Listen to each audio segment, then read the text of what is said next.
Hola familia y amigos, damos continuidad al estudio del Apocalipsis. Vamos a entrar ahora a considerar el mensaje del Señor a las 7 iglesias. Ya en el video anterior explicamos el significado pues de las 7 iglesias, de los ángeles en la mano del Señor, en su diestra, y el significado de ello. Ahora vamos a considerar el mensaje en sí. Prestamos atención a lo siguiente. Dice así en el capítulo 2 de Apocalipsis. Escribe al ángel de la iglesia en Éfeso. O sea, la carta no está dirigida a la iglesia, sino al ángel de la iglesia, que es el pastor de la iglesia. Es el responsable de lo que es la vida espiritual de la iglesia. Porque una iglesia es el reflejo de lo que es su pastor.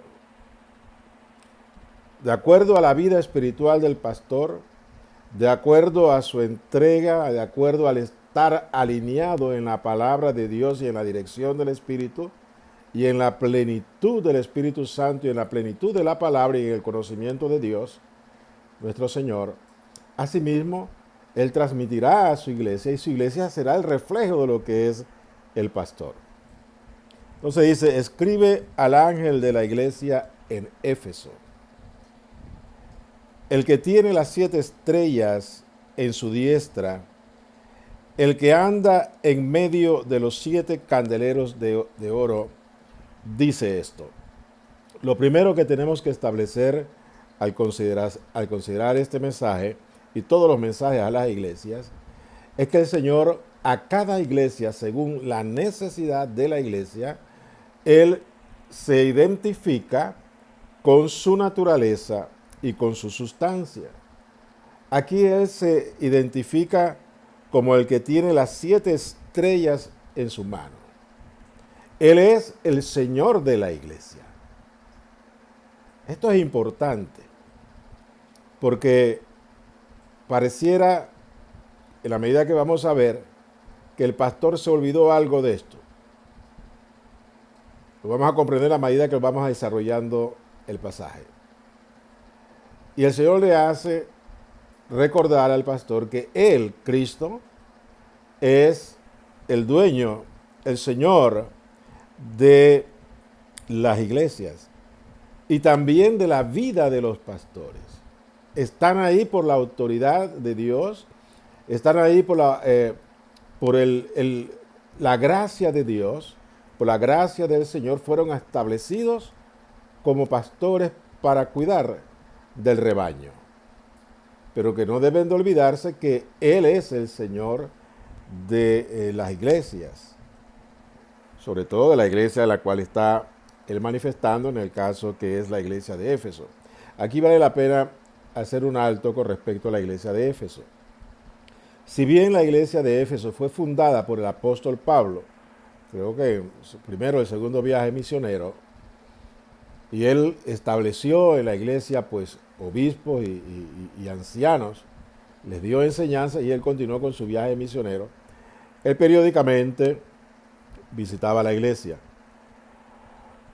Pero con el decorrer del tiempo, ya no estando Pablo en la tierra, sino que él partió a la presencia del Señor siendo sacrificado, el apóstol Juan llega a esta área y llega a esta iglesia de Éfeso fundada por Pablo, y ahí él se asienta y es reconocido como una autoridad apostólica, porque era el apóstol.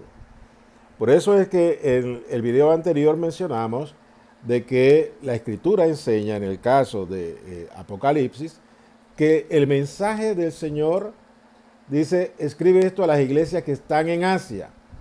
Las 7 iglesias estaban bajo la autoridad de Juan, sobre todo la iglesia de Éfeso, por eso es la primera que recibe el mensaje, porque ahí Juan desarrollaba su ministerio como apóstol, aunque él no fundó esa iglesia, pero era reconocido por los hermanos y era amado por los hermanos, porque él era el apóstol amado, el discípulo amado del Señor, el apóstol del amor. Él era el que enseñaba acerca del amor de Dios. Entonces, este es el mensaje de Juan, el amor de Dios. El que ama conoce a Dios porque Dios es amor. Y por ahí nos vamos. Todo el Evangelio de Juan, las cartas de Juan, nos hablan inmensamente del amor de Dios hacia nosotros. Recordemos Juan 3:16, de tal manera amó Dios al mundo que dio a su Hijo unigénito para que todo aquel que en él cree no se pierda, mas tenga vida eterna. San Juan siempre hablaba del amor de Dios.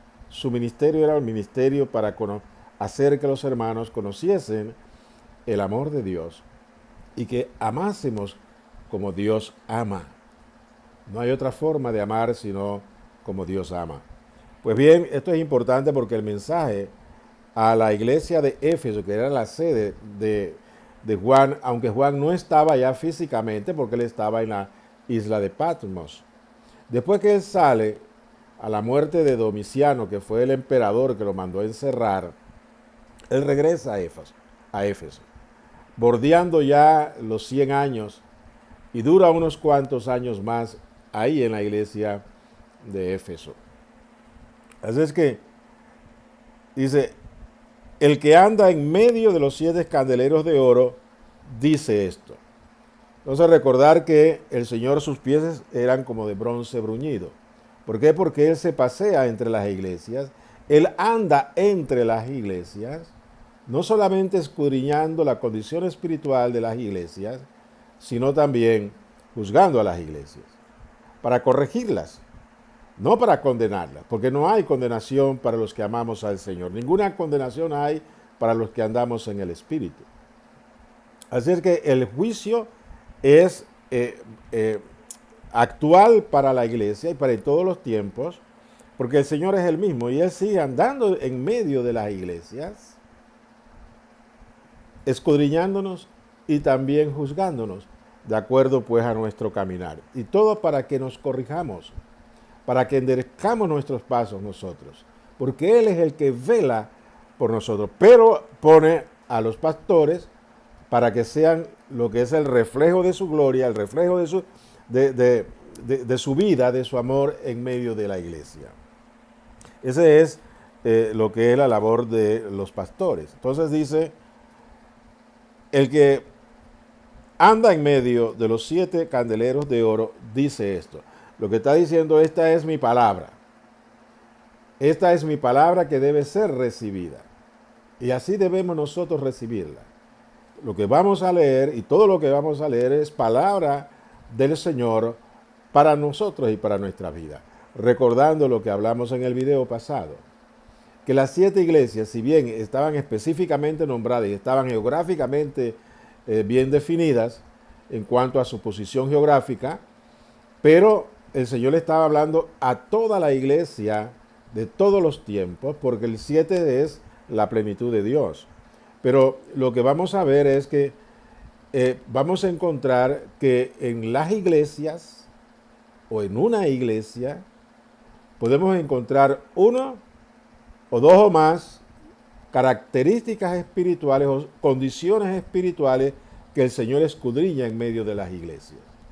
O sea, no vamos tal vez a encontrar una iglesia que tenga todas las características de una iglesia, de los mensajes a las iglesias, sino que puede tener 2 o 3 o 4 o las 7 características. En medio de esa congregación se pueden encontrar situaciones parecidas, iguales, semejantes a las que él encontró en las 7 iglesias. Porque él está examinando estas iglesias, pero son iglesias que representan lo que sería la vida de todas las iglesias en todos los tiempos y en todos los lugares. Así que por eso el mensaje es actual también para nosotros y debemos nosotros examinar el mensaje del Señor y examinarnos nosotros a ver si estamos en esa condición que encontró el Señor en esa iglesia. Esa debe ser la dinámica en cuanto a cuando escudriñamos el Apocalipsis y recibimos este mensaje en nuestras vidas porque el Señor quiere corregir algo que no debe estar en nuestras vidas.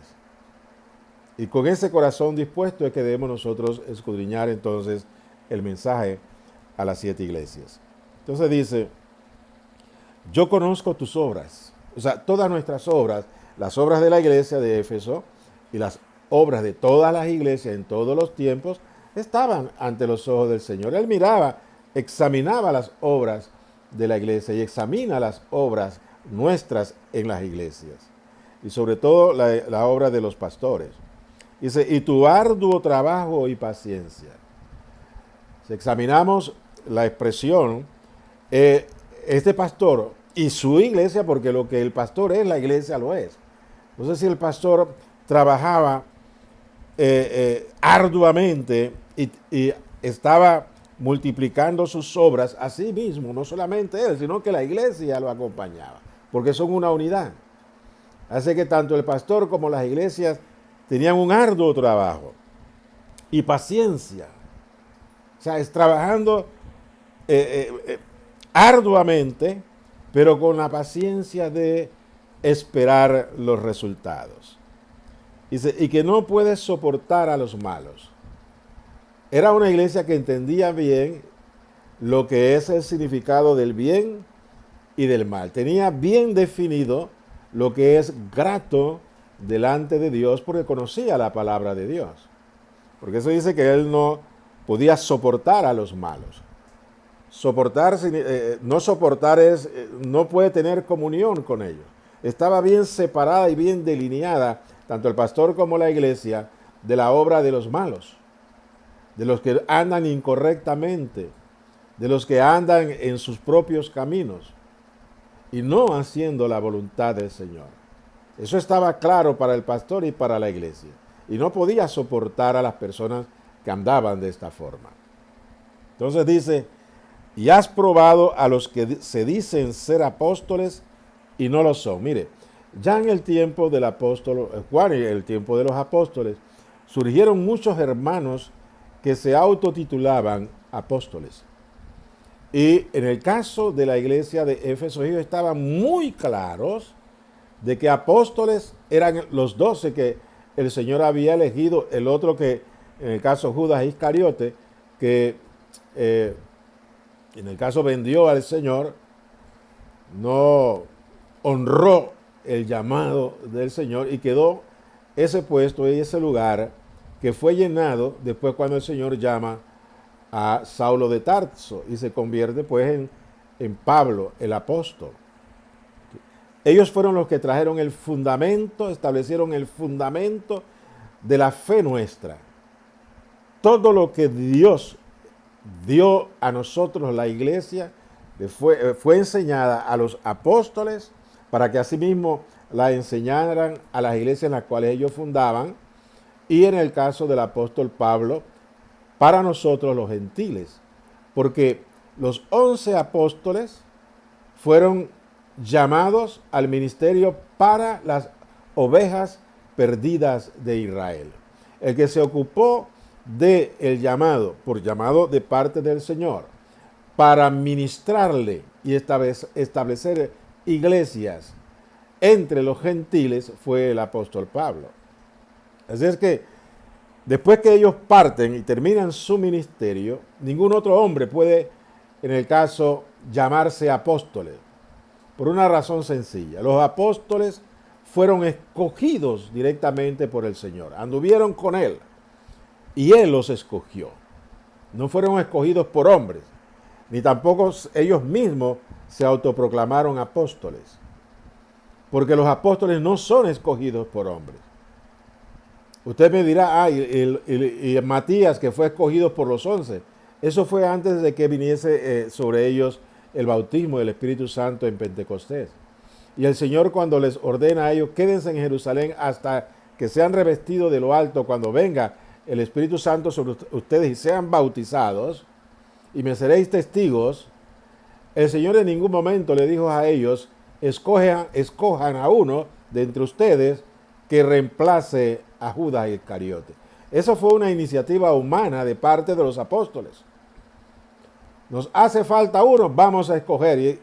Tiraron suertes porque ni siquiera fueron dirigidos por el Espíritu Santo, porque no había llegado sobre ellos el Espíritu Santo.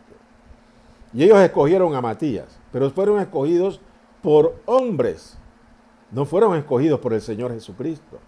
El Señor Jesucristo tenía ese lugar reservado para Pablo. Los 11 restantes que habían quedado de los 12 originales se dedicarían a predicar el Evangelio y extender el reino de los cielos entre los judíos que estaban dispersos por todo el mundo. Y en efecto ellos lo hicieron. Pero el Señor tenía reservado el número 12 para el apóstol Pablo.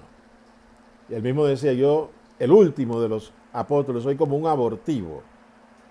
Pero fue escogido por el Señor, no por hombres. Teniendo esto claro,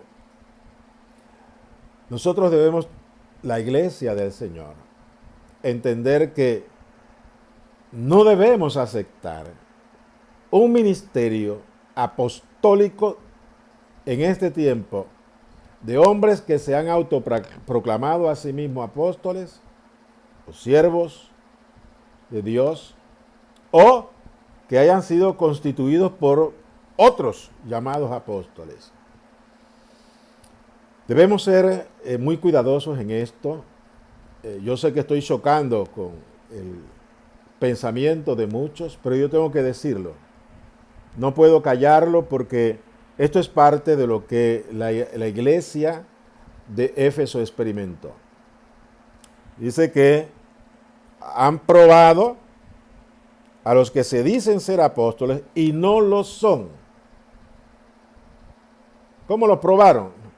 Sabiendo lo que está establecido, de que solamente eran reconocidos los 11 apóstoles. Y en el caso, Pablo, que esta iglesia fue fundada por él. Ellos mismos también los llamaron el apóstol Pablo, apóstol, porque él era el apóstol de los gentiles. Así que esta iglesia, que era gentil, pudiera muy bien ser engañada con otros siervos que se levantaran a través de los tiempos, diciéndose que ellos eran apóstoles. Pero la iglesia estaba en este aspecto bien formada en cuanto a la palabra del Señor y a lo que está determinado. Porque los apóstoles fueron los que establecieron el fundamento que es Cristo Jesús, nuestro Salvador. Y todo lo que el Señor les enseñó a los 11 en cuanto estuvo con ellos en vida, y cuando viene el Espíritu Santo les recuerda todo lo que les fue enseñado y les enseña aún más que el Señor no les había enseñado en su momento. Porque bien lo dijo el Señor. Cuando venga el Espíritu Santo sobre ustedes, Él los guiará a toda verdad. Y también les enseñará aquellas cosas que aún no les he enseñado y no les he dicho. Que en efecto, ellos son los que entran en los misterios de Dios, que son para la iglesia, y traen la doctrina y establecen la doctrina de los apóstoles, que es la doctrina de nuestra fe, de la cual nuestra fe se nutre, y no hay lugar para otro espacio más de que alguien más venga a decir, yo traigo una enseñanza nueva y soy apóstol. No. Cuidémonos de esto porque así cuidamos también nuestra alma y nuestro espíritu. Y es lo que una de las características de esta iglesia, que era muy firme con respecto a separar y a definir claramente a quienes aceptaban como apóstoles. Los escritos de los apóstoles, las enseñanzas de los apóstoles, porque en ese tiempo la enseñanza era verbal, era oral, pero quedaba porque era con la ayuda del Espíritu Santo, y eso quedaba plasmada en la vida de las iglesias. Ellos no se salían de las enseñanzas de los apóstoles. Cuando comienzan a recorrer las iglesias, los escritos de Pablo, los escritos de Juan y los evangelios, ellos se afirman en estas enseñanzas y ahí cierran lo que es cualquier otro tipo de enseñanza que pudiera surgir a través de los tiempos. O sea que esto es sumamente importante. Dice, y no lo son, y los has hallado mentirosos. El que no es apóstol, El que se autoproclama a sí mismo y se da a conocer como apóstol es un mentiroso. Es lo que está diciendo acá la palabra de Dios. Así que incluso aquellos amados hermanos, o hermanos, porque tal vez no los conozco, que se autoproclaman como apóstoles, un llamado al arrepentimiento y a despojarse de esto y volver a ser lo que el Señor les llamó, pastores y obispos, predicadores, profetas o evangelistas. No sé, cada uno conforme al ministerio al que el Señor le llamó. Pero despójese, porque eso está trayendo mucha confusión dentro del pueblo de Dios, incluso división dentro del pueblo de Dios. Entonces dice, y ha sufrido, o sea que todo lo que esta iglesia estaba realizando para el Señor, porque todo lo estaba haciendo para el Señor, les trajo sufrimiento, incluso persecución, porque en ese tiempo el servir al Señor conllevaba sufrimiento, conllevaba persecución, incluso dar la vida para mantener el testimonio, perder sus posesiones, ser encarcelados, ser vituperados y todo lo demás. Por eso habla del sufrimiento. Esta iglesia conocía el sufrimiento. Dice, y has tenido paciencia y has trabajado arduamente por amor de mi nombre y no has desmayado. Esto es lindo. Esta iglesia, por amor al nombre del Señor, padecía cualquier tipo de adversidad, sufrimiento y carestía y no desmayaba. La iglesia seguía, el pastor seguía trabajando con sus ovejas por amor al nombre santo de nuestro Señor Jesucristo. Qué lindo, qué bueno. Pero el versículo 4 establece cuál era la caída de la iglesia. Dice, y del pastor también. Pero tengo contra ti, mire, todas las cosas buenas que tenía esta iglesia. Pero le dice el Señor, pero tengo contra ti. Se lo dice al pastor y se lo dice a la iglesia. Es que hay una unidad ahí. Pero el responsable de la condición de la iglesia es el pastor. Porque la iglesia son las ovejas. Entonces dice, pero tengo contra ti que has dejado tu primer amor. Oh. Recuerda por tanto de dónde has caído y arrepiéntete y haz las primeras obras. El Señor considera caída cuando nosotros nos olvidamos de nuestro primer amor. ¿Cuál es este primer amor al que el Señor le recrimina al pastor y a la iglesia de que han dejado su primer amor y han caído? O sea, cuando nosotros nos mantenemos en el amor de Dios, nos mantenemos en la altura que debemos estar, a las alturas espirituales en las cuales debemos estar. Pero cuando nos olvidamos de este amor, y mire usted, era una iglesia que trabajaba arduamente y hacía muchas obras, incluso estaba claro en la doctrina del Señor, pero había descuidado algo tan importante ante los ojos del Señor, y es el primer amor. ¿A qué se refiere el primer amor? El primer amor es cuando uno recibe el perdón de sus pecados, reconoce al Señor y está tan agradecido con Él que uno, como un niño, se la pasa dándole gracias y llorando delante de Él, buscando su rostro, escudriñando la palabra para encontrar en la palabra a Dios, a Cristo, porque las Escrituras dan testimonio de Jesucristo y queremos encontrarlo en las Escrituras y vamos en oración y estamos en adoración y en alabanza y en acciones de gracia y nos metimos en esta dinámica de la adoración al Señor por su grandeza, por su obra con nosotros, estamos tan agradecidos con Él que Él llena toda nuestra vida, todo nuestro ser y todo nuestro pensamiento, y nos quedamos horas y horas alabando, glorificando su nombre, escudriñando la palabra para conocerle. ¿Sí? Ese es el primer amor. Porque tan pronto nosotros recibimos a Cristo, recibimos el Espíritu Santo, dice la Escritura que Dios derrama de su amor sobre nuestros corazones. Y ese derramamiento del amor de Dios en nuestros corazones nos hace entonces ahora amar a Dios sobre todas las cosas. El primer amor es amar a Dios sobre todas las cosas, incluso sobre la obra del ministerio, que es lo que le está diciendo el Señor a la iglesia. Antes que el ministerio, antes que las obras, antes de incluso de soportar las pruebas, está el amor a mí, o sea, a Dios. Amarás a Dios sobre todas las cosas, con todas tus fuerzas, con toda tu alma, con todo tu corazón. Porque de esa manera nosotros le vamos a conocer y vamos a crecer en ese amor. Y nos vamos a inundar de su amor y así mismo vamos a transmitir el amor de Dios en todo lo que hagamos. Pero sobre todo, antes de hacer cualquier obra, no debemos descuidar nuestra relación íntima con el Señor.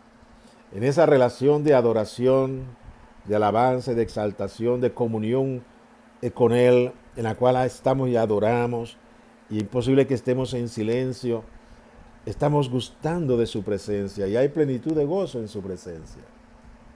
Es esa relación a la cual se le está el Señor refiriendo a esta iglesia.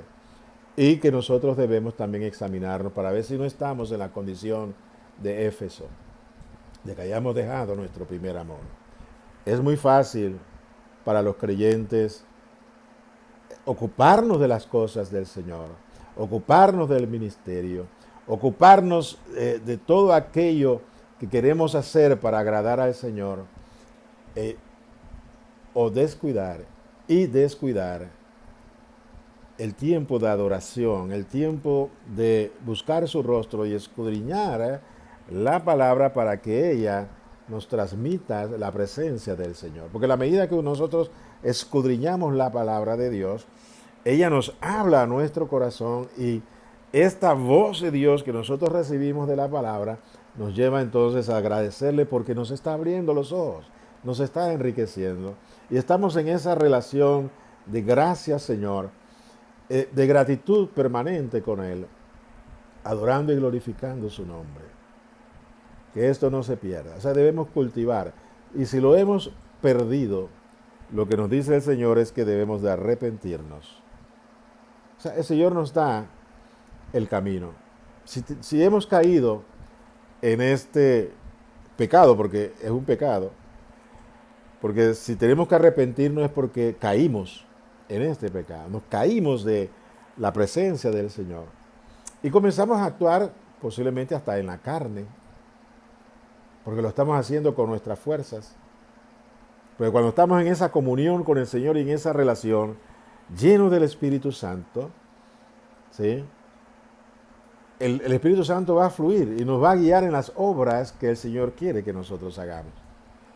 Nosotros fácilmente podemos hacer obras de nuestra propia cosecha, de nuestro querer, y estar arduamente trabajando en ellas, pero no son obras preparadas por Dios con nosotros. En esas obras sí se va al Señor a regocijarse cuando nosotros en esa comunión con Él y dejándonos guiar por el Espíritu Santo, haremos las obras que Él ha establecido, porque bien Jesús lo dijo, las obras que yo hago, no las hago por mí mismo, sino que el Padre que mora en mí, Él hace las obras. O sea, Jesús hacía muchas obras, pero Él no perdía su relación de comunión con el Señor, su Padre. Y en esa comunión íntima con el Padre, en oración, en adoración, por eso Él se apartaba tanto tiempo en las noches, Y en cada momento él estaba apartado para estar en plena comunión con su Padre, adorándole, hablándole cuánto le ama y dejándose guiar por Dios. Y ahí el Señor le hablaba, es decir, estas son las obras que yo quiero, o sea, el Padre quiere hacer por medio tuyo. Las obras del día. Cada día nosotros debemos estar en esa comunión con el Señor para saber qué es lo que el Señor quiere para nuestras vidas, para nosotros manifestar las obras de Dios a través nuestro. Porque esta iglesia estaba llena de obras. Pero si hubieran sido obras que surgían del corazón de Dios, no hubiese lugar para esta reprensión. Así que yo puedo entender de que había mucha obra de esfuerzo humano acá. Arduo trabajo. Las obras en el Señor fluyen. Las obras del Señor, o sea, Dios en nosotros y en la comunión que tenemos con Él, esas obras fluyen sin esfuerzo humano.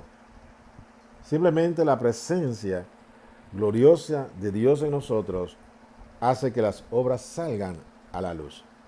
Y Él nos va guiando por aquellas obras que Él preparó de antemano para que nosotros andemos en ella y anduviésemos en ella.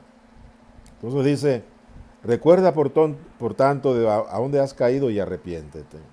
Es un llamado pues a hacernos un examen, velar por nosotros mismos y asimismo entonces enderezar nuestros pasos.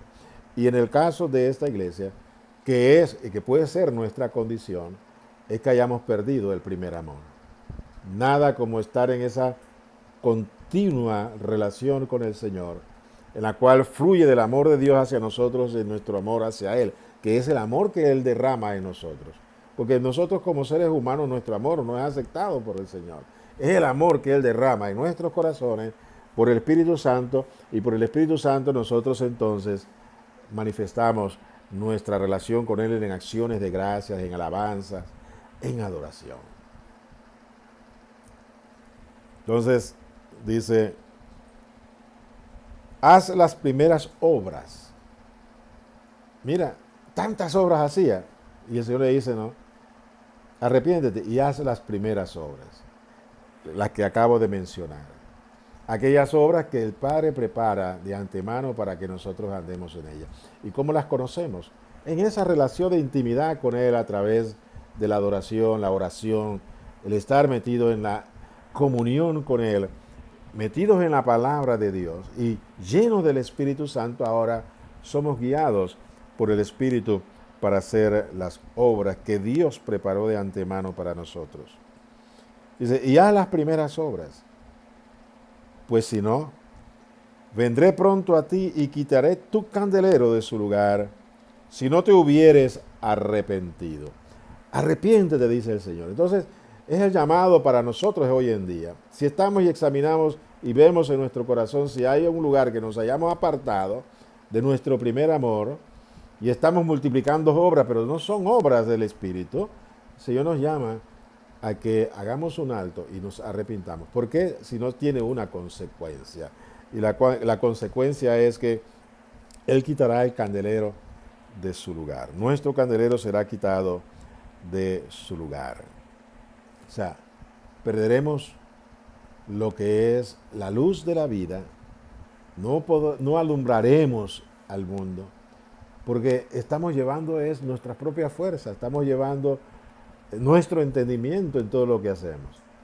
Y eso no es aceptable delante del Señor. Lo que es aceptable es su luz. Y su luz es su palabra hecha vida en nosotros, pero por el Espíritu Santo, y por eso es que habla del candelero. Nosotros debemos de cuidar de que nuestra relación con Dios es estrecha, es íntima y es perdurable. Dice, pero tienes esto, que aborrece las obras de los nicolaitas, las cuales yo también aborrezco. Es otra cosa que el Señor le dice. Me llama la atención que después que Él le hace la amonestación, le dice, pero tienes, o sea, todavía dice, encuentro en ti algo más, que es bueno ante mis ojos. Y es que aborreces la obra de los nicolaitas. ¿A qué se refiere la obra de los nicolaitas? Los nicolaitas enseñaban de que el cuerpo está vendido al pecado, hace que, pero nuestro espíritu es santo. Que el cuerpo haga lo que quiera y que se dé gusto como quiera, eso no contamina el espíritu. Y eso es una doctrina totalmente contraria a lo que establece el Señor. Porque nuestros cuerpos, si bien están vendidos al pecado, pero no debemos alimentar y dejar que nuestros cuerpos se sacien de apetitos carnales. Lo que está diciendo que los nicolaitas, o la doctrina de los nicolaitas, es no demos lugar a los deseos mundanos en nuestra vida y en nuestra relación con el Señor. Porque los deseos mundanos combaten contra el alma, combaten contra el espíritu. Por eso que Romanos habla de que los que andamos en el espíritu estamos en una continua batalla contra las obras de la carne. Y las obras de la carne pueden ser vencidas es por el espíritu de Dios en nosotros, que nos fortalece y podemos vencer las obras. Pero no podemos darle rienda suelta a nuestros deseos carnales, que es lo que enseñaban los nicolaitas. Dice, no, denle rienda suelta a su deseo, porque eso no les hace perder la salvación. Porque el espíritu y el alma están santificadas. Es las que están en relación con Dios. Y el cuerpo no, el cuerpo, denle gusto. Y ellos enseñaban mucho acerca de las satisfacciones sexuales. Incluso entre familias y entre hermanos en la iglesia.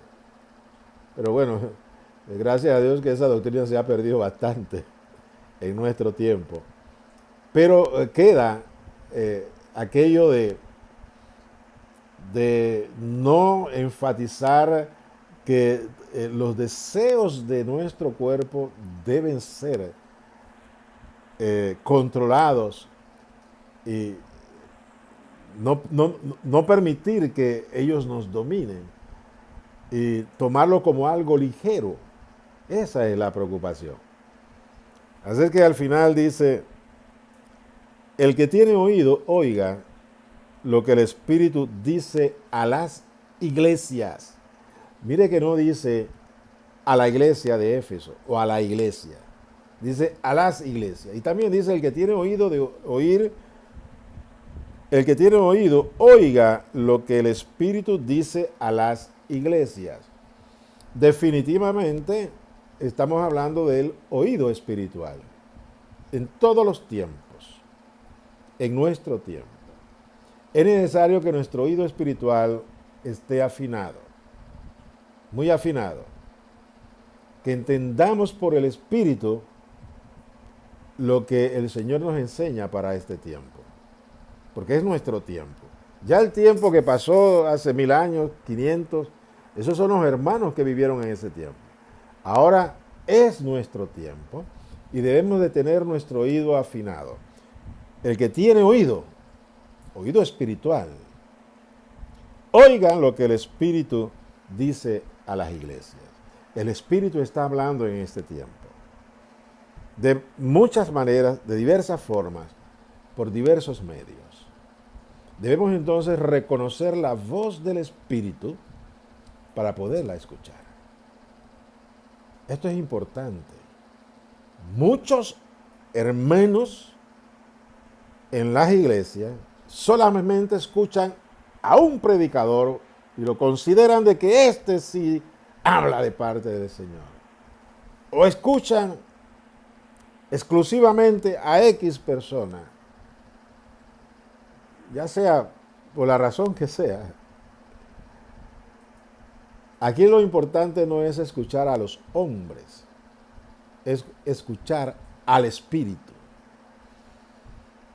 El Espíritu nos puede hablar por hermanos sencillos a nuestro alrededor. Nos puede hablar por hermanos desconocidos, que no tengan gran renombre, pero el Espíritu habla a través de ellos. El Espíritu siempre hablará a través de otras personas, escogidas por Dios para ese ministerio. O nos hablará a través de la Escritura, cuando usted escudriña las palabras de Dios en sus devocionales, en su meditar en la palabra, el Espíritu de Dios le va a hablar. Y usted entenderá y comprenderá que es la voz del Señor. Eso es escuchar la voz del Señor Jesucristo. Mis ovejas oyen mi voz y me siguen. Cuando escuchamos la voz del Espíritu, estamos escuchando la voz del Señor. Porque el Espíritu y el Señor uno son. Las palabras del Señor son espíritu y son vida. Y el Espíritu Santo se le llama el Espíritu de Cristo, el Espíritu del Señor, que nos ha sido dado. Entonces nosotros debemos estar atentos a cuando alguien nos habla una palabra, discernir si es el Espíritu el que nos está hablando y oír lo que el Espíritu nos quiere enseñar o nos está enseñando o nos está corrigiendo. Entonces dice, al que venciere, le daré a comer del árbol de la vida, el cual está en medio del paraíso de Dios. Al que venciere. Casi todas las iglesias, si no todas, siempre hablan sobre esta promesa. Al que venciere. Nos llama a nosotros a vencer. Todavía no hemos vencido. Tengamos claro esto. Todavía no hemos vencido. Todavía no hemos llegado al final. Todavía no estamos seguros de nuestra corona. Todavía no estamos seguros de nuestra recompensa. En este caso, a esta iglesia que había dejado su primer amor, y en el caso a cualquier iglesia o hermano en este tiempo que haya dejado su primer amor y esté trabajando y se arrepiente, entonces el Señor lo va a encaminar y lo va a poner en el camino de la victoria, pero hay que permanecer en ese camino, porque dice, al que venciere. Primero hay que oír la voz del Espíritu, que es en el mensaje, porque el mensaje tiene que ser recibido por nuestro oído espiritual, escuchando la voz del Espíritu que nos está hablando para que nos corrijamos.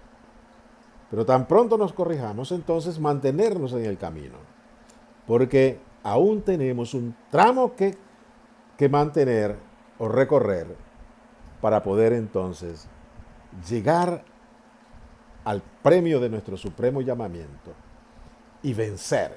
Solamente al final es que podemos decir, ¿vencimos o fuimos derrotados?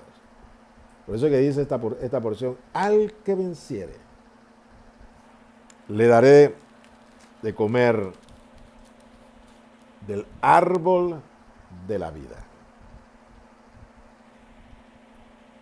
el cual está en medio del paraíso de Dios. ¿Qué significa? Que entrarás al paraíso.